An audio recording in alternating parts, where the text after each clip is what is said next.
Okay, இப்போது நம்ம பார்க்க போகிற டாபிக் வந்து பார்த்திங்க அப்படின்னா மாஸ்டிகேமில் ஒரு ஆப்ரேஷனை எக்ஸ்போர்ட் பண்ணி எப்படி சேவ் பண்ணுறது, சேவ் பண்ண ஃபைலை எப்படி இம்போர்ட் பண்ணி ஆப்ரேஷன் வந்து கிரியேட் பண்ணுறது, அதை பற்றி தான் நம்ம பார்க்க போகிறோம். அதில் ஃபஸ்ட்டு வந்து ஒரு ஆப்ரேஷனை எக்ஸ்போர்ட் பண்ணி எப்படி சேவ் பண்ணுறது அதை பற்றி இப்போ நம்ம பார்க்கலாம். இப்போது ஆல்ரெடி இந்த ஒரு பாட்டுக்கு நான் ஆப்ரேஷன் வந்து போட்டிருக்கேன்.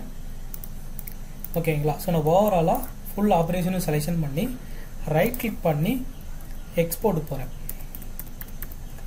ஸோ இந்த எக்ஸ்போர்ட்ன்றது கிளிக் பண்ணிட்டீங்கன்னா ஸோ இந்த மாதிரி டேப் வந்து ஓப்பன் ஆகும்.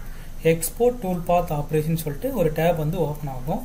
ஸோ இதில் செலக்ட் த ஆப்ரேஷன் ஃபைல் அப்படின்னு ஒரு ஆப்ஷன் இருக்குது. ஓகேங்களா? ஸோ இந்த ஃபைல் ஆப்ஷனை கிளிக் பண்ணுங்கள். இது வந்து எதுக்கு அப்படின்னா நம்ம மாஸ்டிகம் ஃபைலை தான் நம்ம சேவ் பண்ண முடியும் ஒரு டூல் பாத் ஆப்ரேஷனை. அது வந்து எந்த லொக்கேஷனில் சேவ் பண்ண போகிறேன்னு சொல்லிட்டு செலக்ட் பண்ணிக்கோங்க. ஸோ நான் என்ன பண்ணுறேன்னா மாஸ்டிகம் டூல் பாத் லிஸ்ட் ஸோ அது அப்படின்னு சொல்லிட்டு ஒரு ஃபோல்டர் வந்து கிரியேட் பண்ணியிருக்கேன். ஸோ அதில் தான் நான் வந்து சேவ் பண்ண போகிறேன்.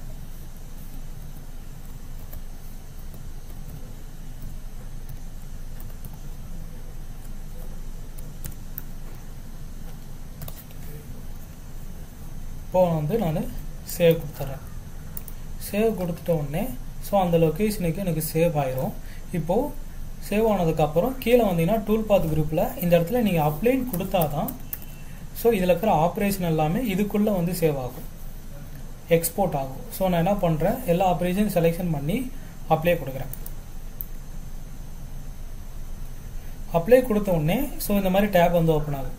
7 ஆப்ரேஷன் எக்ஸ்போர்ட்டட் சக்ஸஸ்ஃபுல்லி அப்படின்னு சொல்லிட்டு நோட்டிஃபிகேஷன் வருது. ஜஸ்ட்டு நீங்கள் ஓகே பண்ணிக்கோங்க.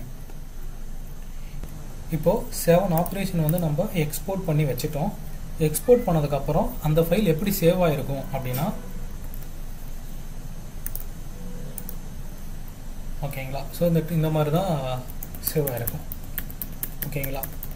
ஓகே, இப்போது இப்படி தான் வந்து நம்ம ஆப்ரேஷனை எக்ஸ்போர்ட் பண்ணணும். இப்போ அடுத்ததாக வந்து பார்த்திங்கன்னா ஒரு ஆப்ரேஷனை எப்படி நம்ம இம்போர்ட் பண்ணுறது. ஓகேங்களா? ஸோ அதான் நம்ம பார்க்க போகிறோம். ரைட் கிளிக் பண்ணி ஸோ இந்த இம்போர்ட்ன்ற ஆப்ஷனுக்கு போங்க. ஜஸ்ட் ஸோ இதில் இம்போர்ட் டூல் பாத் ஆப்ரேஷன் சொல்லிட்டு ஒரு டேப் வந்து ஓப்பன் ஆகும். ஸோ இதில் செலக்ட் ஆப்ரேஷன் ஃபைல்ஸ் ஜஸ்ட் இதை கிளிக் பண்ணுங்கள். ஸோ ஆல்ரெடி நம்ம எக்ஸ்போர்ட் பண்ண ஃபைலுக்கு லொக்கேஷனுக்கு போயிட்டு அதை செலக்ட் பண்ணுங்கள்.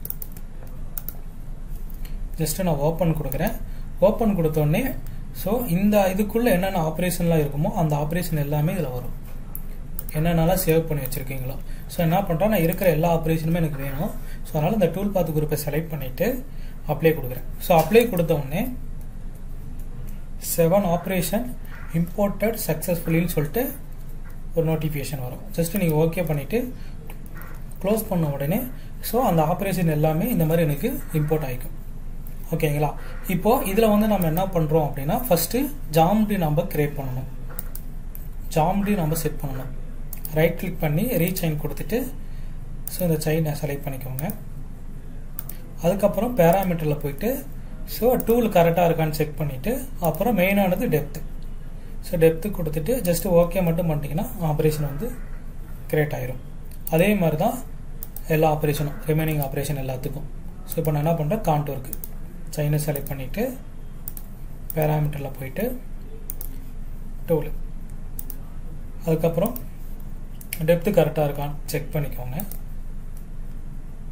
செக் பண்ணிவிட்டு ஜஸ்ட்டு நீங்கள் ஓகே பண்ணிட்டீங்கன்னா எனக்கு ஆப்ரேஷன் வந்து கிரியேட் ஆகிக்கும். ஸோ இதே மாதிரி தான் எல்லா ஆப்ரேஷனுக்கும் நீங்கள் செயினை செலக்ட் பண்ணிவிட்டு அதுக்கப்புறம் டெப்த்து இது கொடுத்துட்டீங்கன்னாவே ஆட்டோமேட்டிக்காக ஆப்ரேஷன் வந்து கிரியேட் ஆகிக்கும். ஓகேங்களா? ஓகே, ஸோ இதே மாதிரி எல்லா ஆப்ரேஷனும் நம்ம செயினை கிரியேட் பண்ணி டெப்த்து செலக்ட் பண்ணி நம்ம ஆப்ரேஷன் வந்து கிரியேட் பண்ணிட்டோம்.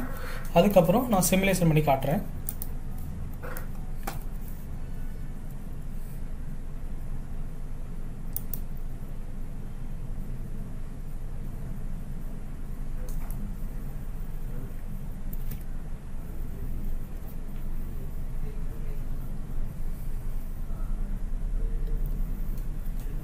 ஓகே,